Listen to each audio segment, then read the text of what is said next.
for a competition today. And aggressive from the offset, doing damage with his first handful of punches. He had one thing on his mind. Down from a straight left, just halfway into the opening round, Dulé wanted no part of it. It's over. He came into the ring with the nickname The Terror. I think he left the ring with the nickname The Terrified. Making swift progress through the ranks, Davis's next test came just a month later. This time against Mexican fighter Cristobal Cruz in Florida on the Scott Thompson heavyweight undercard. In similar fashion, Davis landed another huge straight left 2 minutes into the bout. Straight left! And that puts Cruz on the canvas! However, 62-fight veteran Cruz managed to survive for the time being. At least until a trademark looping left uppercut hit home. Runs Cruz, and he goes down. Clearly hurt, it was game over in the third. He didn't know he was hit, and then he found out he was hit, and then he went back down. Back in Vegas at the end of 2015, 1 month later, came another tough Mexican fighter. This time, 23-year-old Sanchez offered some resistance. You know Gervonta Davis wants to put on a show. Stalking his opponent, but not rushing his work, Gervonta relied on his accuracy and composure. And it wasn't until dropping his opponent in the eighth, the end came in clear sight. Oh, nice uppercut. Oh, the second one drops Sanchez. First knockdown of the fight. True to form, it was another thunderous left which echoed throughout ringside in round 9, resulting in an immediate end. Oh, it's lightning quick power. 4 months on, his 15th outing came against Guillermo Avila, a 20-fight professional. In the third, landing the same shot that had previously broke Sanchez's nose, Gervonta opened up a huge cut. And smelling blood from here on, his confidence grew, landing massive body shots. That body shot hurt him. These shots. Stalking for another 2 rounds, the American again showed maturity and composure. This could be a stoppage. Final seconds of the round. Until the 6th, where he pulled off one of his most iconic stoppages, throwing 6 left uppercuts. And now Davis thinks he's got him done, and Michelle Myers has seen enough. It is over.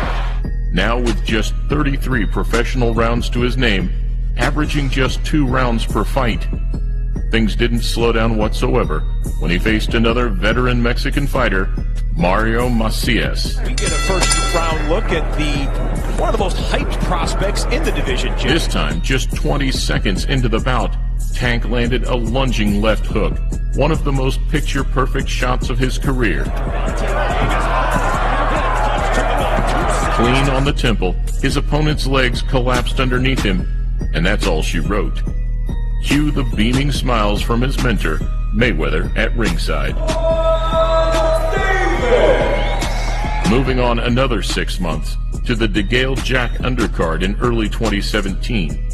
Out against Jose Pedraza, an unbeaten Puerto Rican for his first world title, age 22. Many ringside observers wondering which version of Gervonta Davis we will see. Here, Davis's strength-skill combination became as apparent as ever. Landing with increasing ease, Pedraza's game plan fell right into his hands. And it appears Davis' confidence is growing by the second. Displaying clear disregard for his opponent's power in the later rounds, the finish came in 7.